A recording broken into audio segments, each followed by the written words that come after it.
Assalamualaikum warahmatullahi wabarakatuh.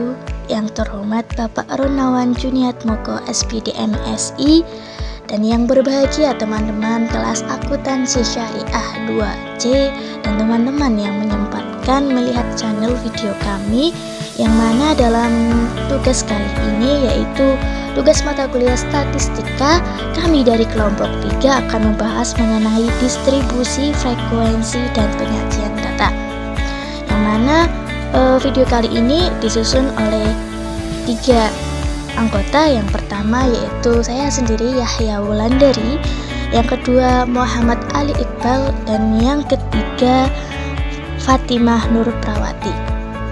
Oke, langsung saja kami persembahkan mengenai presentasi dari materi distribusi, frekuensi, dan penyajian data. Presentator selanjutnya kami persilahkan. Oke, di sini saya akan menjelaskan tentang distribusi frekuensi. Untuk mempelajari lebih lanjut, kita lebih dahulu mengetahui definisinya dahulu. Distribusi frekuensi adalah pengelolaan data menjadi tabulasi data ke dalam beberapa kategori atau kelas yang menunjukkan banyaknya data dalam setiap kategori, dan setiap data dan tidak dapat dimasukkan ke dalam 2 atau lebih kategori. Tujuannya sendiri itu adalah data menjadi informatif dan mudah dipahami. Kelebihan dan kekurangan: kelebihannya dapat mengetahui gambaran secara menyeluruh, kekurangannya yaitu rincian atau informasi awal menjadi hilang. Oke, selanjutnya adalah limit, batas, nilai tengah, dan lebar kelas. Yang dimaksud limit kelas atau tepi kelas adalah nilai terkecil atau terbesar pada setiap kelas. Untuk batas kelasnya adalah nilai yang besarnya 1 desimal lebih sedikit dari data aslinya. Untuk nilai tengah kelasnya adalah nilai tengah antara batas bawah kelas dengan batas atas kelas. Untuk lebar kelasnya adalah selisih antara batas bawah kelas dengan batas atas kelas. Oke, selanjutnya adalah langkah-langkah pembuatan tabel distribusi frekuensi, yaitu yang pertama adalah mengurutkan data dari skor terendah hingga skor tertinggi. Kemudian yang kedua adalah menentukan rentang atau rang, yaitu selisih skor tertinggi dan skor terendah. Jadi kalau datanya sudah diurutkan, tentu kita akan mengetahui mana skor yang tertinggi dan mana skor yang terendah, maka kita dapat menentukan rangnya. Nah, kemudian yang ketiga adalah menentukan banyaknya kelas interval menggunakan aturan Stargate.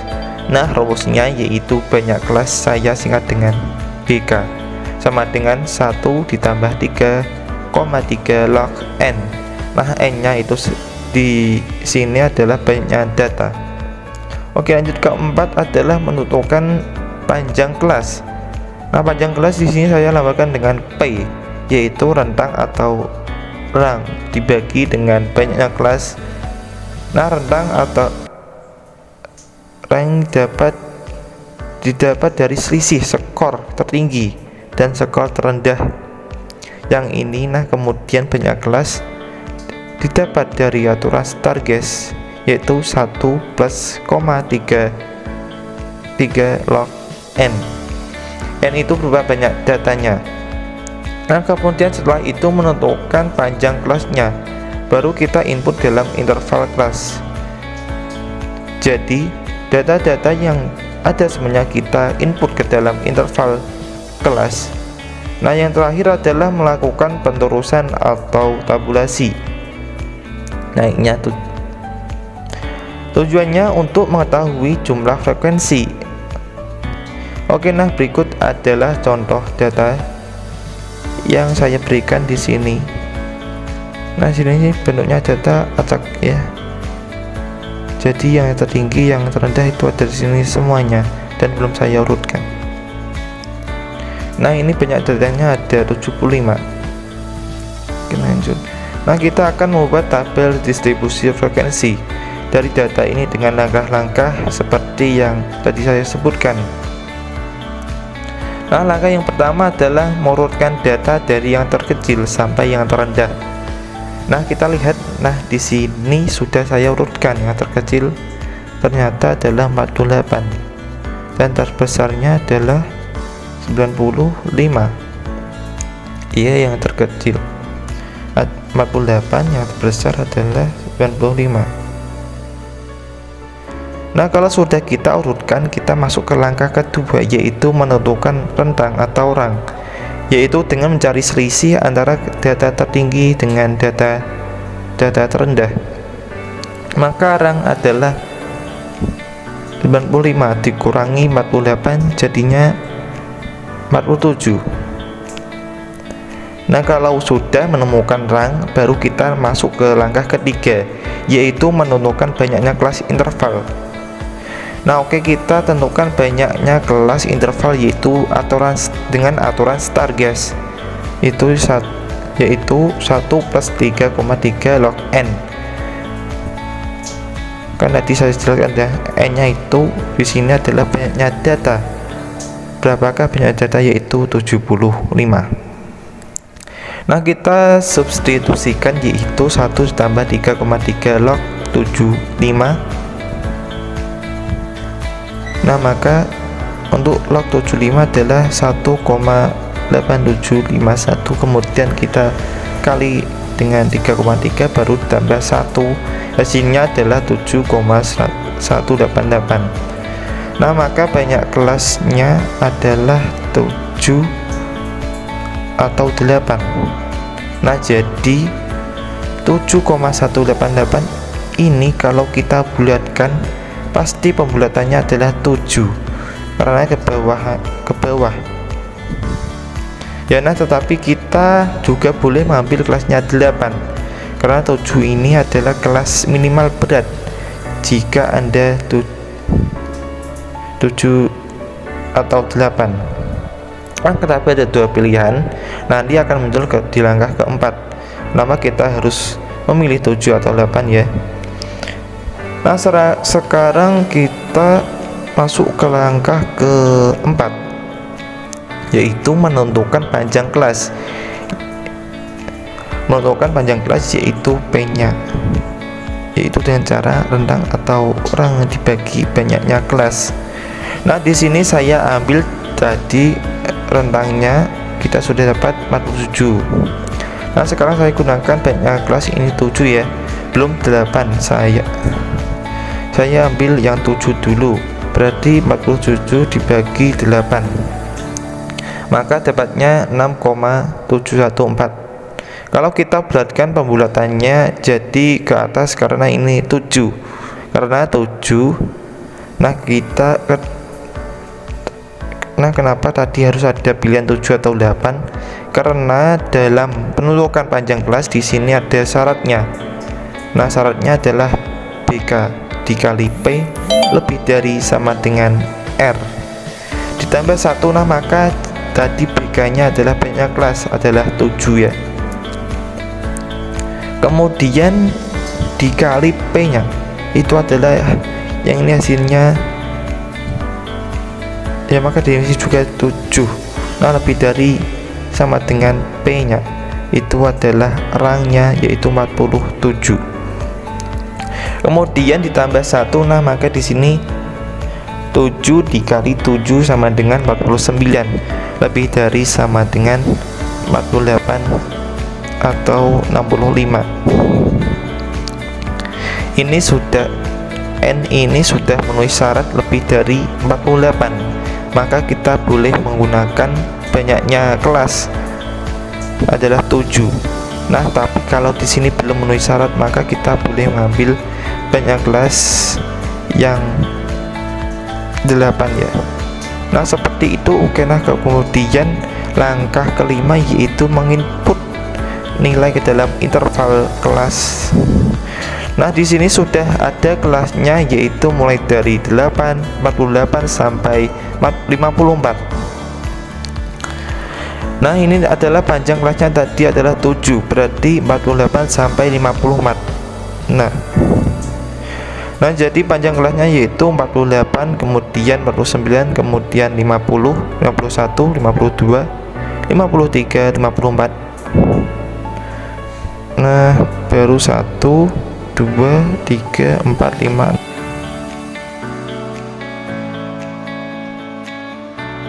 6, 7. Tadi kan panjang kelasnya adalah 7, maka 48 sampai 54. Nah, sampai di kelas ke-7 di sini banyak rang 27, banyak kelas rang 27. 1, 2, 3, 4, 5, 6, 7. Di sini nilai tertingginya 95, tapi di sini tertinggi adalah 96. Dan di sini bisa dilihat dari yang 49 ya. Dan 48 ini kan 49 dengan 48 selisihnya berapa? 1 kan? Maka lebihnya adalah 1. Apa boleh ditaruh di depan kalau kita mulai yang 47? Di sini boleh mulainya 47. Masalah karena selisihnya adalah 12. Nanti di sini selesainya adalah 95. Nah, kalau misalnya di sini selisihnya adalah misalkan ini selisihnya 4, berarti kita boleh mengambil di atasnya 2 angka sebelumnya. Dan setelah misalkan ini selisihnya 4, berarti kita boleh ngambil di atasnya 2 angka sebelumnya. Dan setelah selesainya adalah 2 angka setelahnya, itu boleh ya kita bagi penting jumlahnya nanti adalah 4. Oke, nah ini semua data yang ada harus masuk 48 sampai 54, 55 sampai 61, sampai kelas ke-7, 90 sampai 90. Ini untuk langkah kelima. Kemudian langkah ke-6 yaitu melakukan penturusan atau kalkulasi. Nah, tadi datanya sudah kita urutkan, yaitu datanya yang ini 48 sampai 52. Yang ketiga adalah 95. Kita akan buat penturusan. Nah, kita lihat data yang 48 sampai 54, kita cari yang 48, berarti 1, 2, ya kan? Ini cuma sampai 54, berarti 55 nggak masuk, berarti di sini adalah 2. Nah, jadi frekuensi absolutnya adalah 2. Nah, kemudian 56 sampai 61 dilihat 50-nya 1, 2, 3, 4, 5, 6. Nah, berarti di sini adalah penerusnya adalah 6. Nah, maka jumlah frekuensi absolutnya adalah 6. Nah, di sini jumlah frekuensinya sebelumnya adalah 75. Nah, ini gunanya mengurutkan data jadi agar lebih mudah dibuat urusnya atau frekuensi absolutnya. Jadi tidak ada data yang terlewatkan. Oke, nah saja yuk kita buat tabel distribusi frekuensi, yaitu tadi sudah kita buat 48 sampai 54 sampai kelas ke-7. Yang ini ya, nah kemudian kita ambil titik tengahnya, titik tengahnya, dan dari 48 sampai 54 titik tengahnya adalah 51, kemudian 55 sampai 60 titik tengahnya adalah 58, dan seterusnya sampai kelas ke-7. Dan frekuensi absolutnya tadi sudah 2, 6, 10 sampai totalnya adalah 75. Nah, dari mana kita mendapatkan frekuensi relatifnya, yaitu dalam bentuk persen. Nah, frekuensi relatif yaitu frekuensi absolut dibagi banyaknya data atau N dikali 100%. Maka frekuensi relatifnya dalam bentuk persamaan. Kalau untuk kelas yang ini kan frekuensinya absolutnya 2 ya, berarti 2 per 75 kali 100%. Itu sampai yang terakhir, yaitu yang kelas yang ini adalah 5 per 75 kali 100%. nih. Nah, ini untuk frekuensi relatif. Oke, nah berikutnya adalah distribusi frekuensi kumulatif. Nah, di sini skornya masih sama dengan yang tadi, ada 17. Yang pertama sampai kelas ke-7, kemudian jumlah frekuensi skornya juga sama. Nah, kemudian di sini ada namanya tepi bawah. Tepi bawah di sini kita bisa lihat skor-skor yang ini 48 sampai 55, kemudian 62 sampai 69, 76, 83 dan 90. Nah, sini kita kurangi 0,5, berarti tepi bawah sama dengan 28 dikurangi 0,5 sama dengan 47,5. Ya, semua itu dikurangi 0,5. 55 dikurangi 0,5, jadi dapatnya berapa? Jadi dapatnya 54,5. Nah, ya tadi 54,5 sampai 89,5. Nah, selain tepi bawah juga ada yang namanya tepi atas. Nah, tepi atas kita lihat yang datang yang sebelah kanannya, yaitu 54 sampai 61 sampai 96. Nah, dapatnya dari mana nih? 45,5. Nah, ini dawet seterusnya sampai lebih dari 90 sampai 96, yaitu adalah 5. Ini kalimatnya sama atau lebih. Berarti kalau sama atau lebih berarti ya sama atau lebih dari kelas 7, berarti yang ada di kelas 7. Mulai dari kelas 7 aja. Maka di sini adalah 5. Nah, ini untuk frekuensi kumulatifnya. Oke, sekian dari saya, boleh dilanjut untuk penyaji berikutnya. Terima kasih. Baik, terima kasih Mas Ali Iqbal atas penyajian materinya. Kemudian akan saya jelaskan mengenai penyajian data. Apa sih penyajian data itu?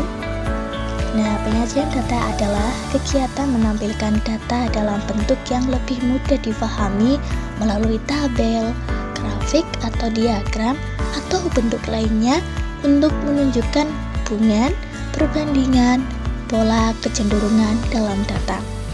Nah, dalam kegiatan penelitian itu, penyajian data termasuk dalam satu kegiatan dalam pembuatan laporan penelitian yang dilakukan untuk memperlihatkan data dan informasi yang telah dikumpulkan beserta hasil penelitiannya. Nah, penyajian data sangat berkaitan dengan statistika, terutama statistika deskriptif. Dalam statistika, penyajian data statistik diartikan sebagai suatu bentuk penataan data statistik agar data statistik lebih mudah dibaca dan mudah dipahami oleh pengguna data, sehingga kesimpulan-kesimpulan yang diambil terhadap data akurat dan tidak bias. Nah, tujuannya yaitu adanya penyajian data yang pertama untuk memberi gambaran sistematis tentang rangkaian peristiwa yang dihasilkan dari suatu penelitian atau observasi. Yang kedua, data akan lebih cepat dibaca, ditangkap, dan dipahami. Yang ketiga, memudahkan dalam membuat kesimpulan dari suatu data yang disajikan. Yang keempat, membuat sebuah keputusan yang lebih tepat sebagai respon atas data-data yang ditampilkan. Dalam penyajian data ini, langkah-langkah pengumpulan data itu biasanya melalui wawancara, observasi, dan kuesioner. Nah, berikut beberapa bentuk penyajian data yang akan kami sampaikan, yaitu yang pertama bentuk narasi atau naratif, yang kedua bentuk tabel, dan yang ketiga bentuk grafik. Penyajian data dalam bentuk narasi atau bentuk teks ini dalam formatnya data disajikan dalam bentuk narasi melalui kalimat. Biasanya data-data yang disajikan berupa data deskriptif hasil penelitian kualitatif. Contohnya seperti apa? Contohnya sebagai contoh yang pertama yaitu penduduk menanggapi program vaksinasi dengan positif. Yang ketiga, desa AB, saya menggunakan desa AB, misalkan desa Puncangan atau desa di tempat teman-teman penduduk rendah menolak pembangunan hotel atau pembangunan restoran atau pembangunan dan sebagainya. Kemudian penyajian data bentuk tabel. Nah, syarat penyajian data dengan tabel. Apa sih tabel? Tabel merupakan kumpulan angka-angka yang tersusun berdasarkan kategori-kategori atau karakteristik-karakteristik tertentu sehingga memudahkan untuk dianalisis. Data yang disajikan dalam tabel berupa pertama yaitu cross section, data yang memiliki objek yang banyak pada tahun yang sama atau data yang dikumpulkan dalam satu waktu terhadap banyak objek. Yang kedua yaitu time series, data yang memiliki runtut waktu yang lebih dari 1 tahun pada satu objek atau data yang dikumpulkan dari waktu ke waktu terhadap satu individu atau objek. Secara umum, penyusunan tabel memerlukan identitas. Apa identitasnya? Seperti judul tabel, judul baris, judul kolom, badan tabel, catatan, dan sumber data. Nah, berikut bentuk tabel yang akan kami sajikan di materi kali ini, yaitu yang pertama tabel satu arah. Bisa dilihat contoh tabel bentuk satu arah, yaitu suatu tabel yang memuat keterangan mengenai satu hal atau satu karakteristik saja di dalamnya. Dalam hal ini seperti data penjualan barang toko A. Nah, ini satu arah hanya jenis barang, kemudian jumlah barang saja. Selanjutnya yaitu tabel dua arah. Tabel dua arah yaitu bentuk tabel yang menunjukkan hubungan antara dua hal atau dua karakteristik yang berbeda. Dalam contoh ini ada tabel mengenai populasi ternak atau juta ekor berdasarkan wilayah. Nah, di sini ada wilayah, jenis ternaknya, hewan apa gitu, misalkan sapi, kerbau, kuda, dan ini contoh tabel dua arah. Selanjutnya tabel tiga arah. Tabel tiga arah adalah jenis tabel yang menunjukkan hubungan dari tiga hal atau tiga karakteristik yang berbeda. Nah, bisa dilihat contohnya di sini ada varietas kedelai, terus mamburungan, PR harapan, dan totalnya. Di sini bisa dilihat ya. Ini ada contoh tabel tiga arah. Yang keempat yaitu tabel baris dan kolom. Tabel baris dan kolom merupakan jenis tabel yang terdiri dari baris dan kolom yang mempunyai ciri tidak terdiri dari beberapa kategori dan bukan merupakan data kuantitatif yang telah dibuat menjadi beberapa kelompok.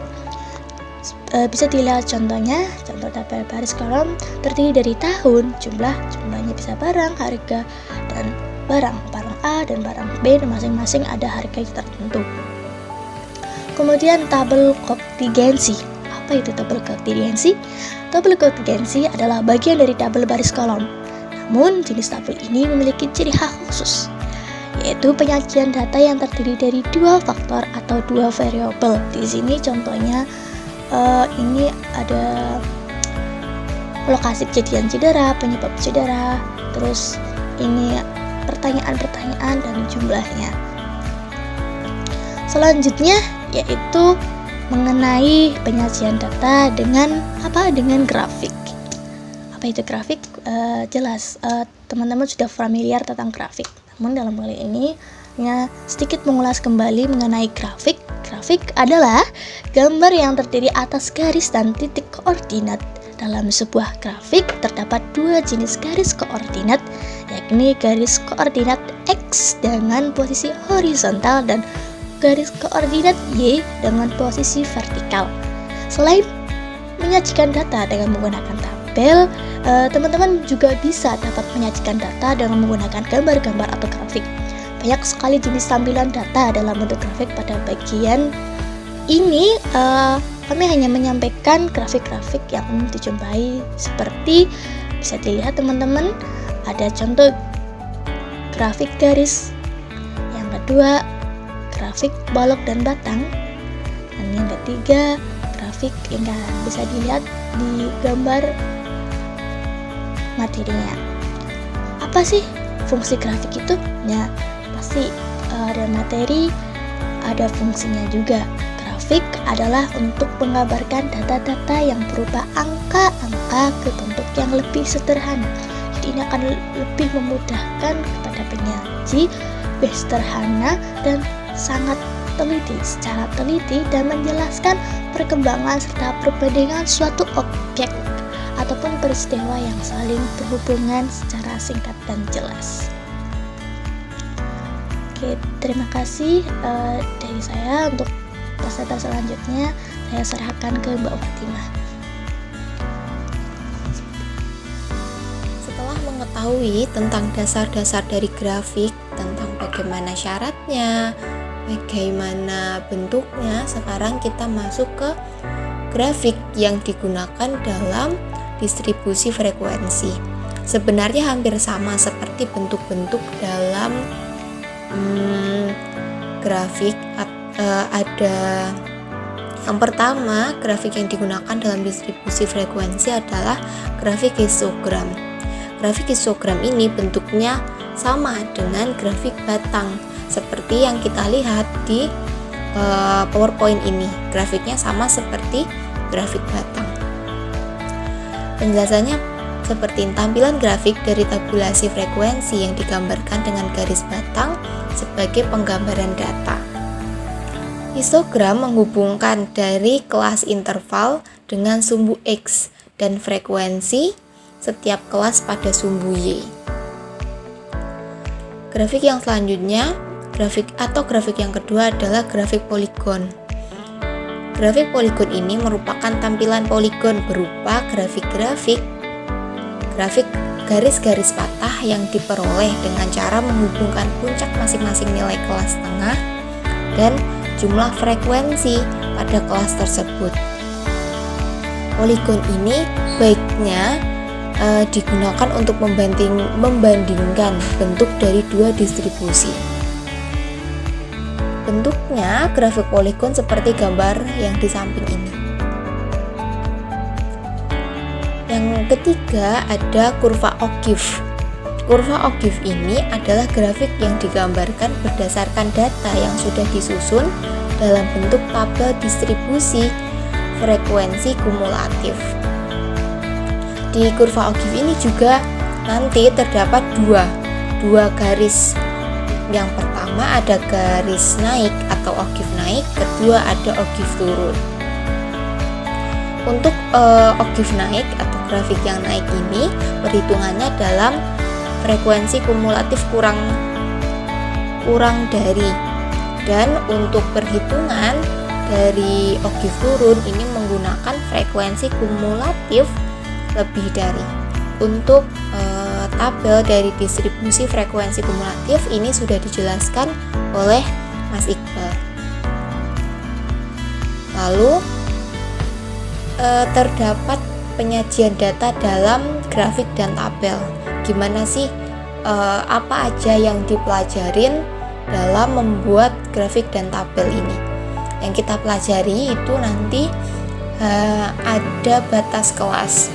Batas kelas ini pengertiannya adalah nilai terendah dan tertinggi. Lalu batas kelas dalam interval kelas terdiri dari dua macam. Yang pertama, batas kelas bawah atau low class limit. Batas kelas bawah adalah nilai terendah dalam suatu interval kelas. Dan yang kedua adalah batas kelas atas atau upper class limit, yang artinya adalah nilai tinggi dalam suatu interval kelas.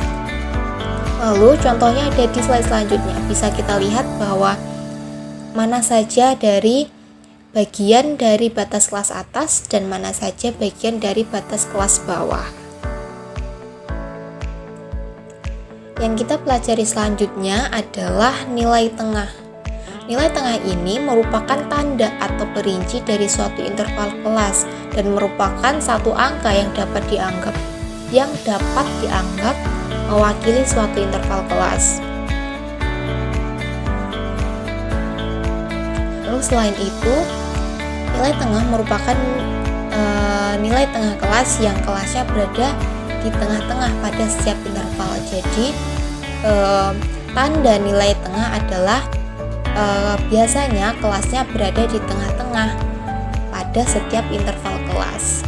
Contohnya sudah tertera pada tabel di bawah ini. Untuk menemukan nilai tengah kelas ini dengan cara kita mengambil nilai tengah kelas 1 apabila 215 ditambah 2122 lalu kita bagi dengan 2, maka hasilnya nilai tengahnya adalah 1168,5. Lalu yang kita pelajari selanjutnya atau yang kita pelajari yang terakhir adalah nilai tepi kelas. Nilai tepi kelas adalah nilai batas antara kelas yang memisahkan nilai antara kelas 1 dengan kelas yang lainnya.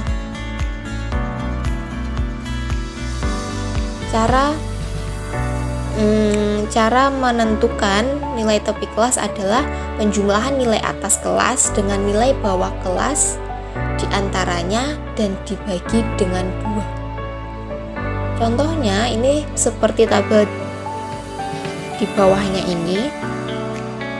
Kita mengambil nilai tepi kelas kedua, maka dapat diperoleh dengan cara 2122 ditambah dengan nilai bawah kelas, lalu kita bagi dengan 2, maka hasilnya 2122,5. Alhamdulillah, penyajian materi mengenai distribusi frekuensi dan penyajian data telah selesai. Kami ucapkan terima kasih kepada Bapak dosen yang telah memberikan tugas kepada kami sehingga kami bisa mendalami materi lebih dalam lagi dan lebih paham lagi.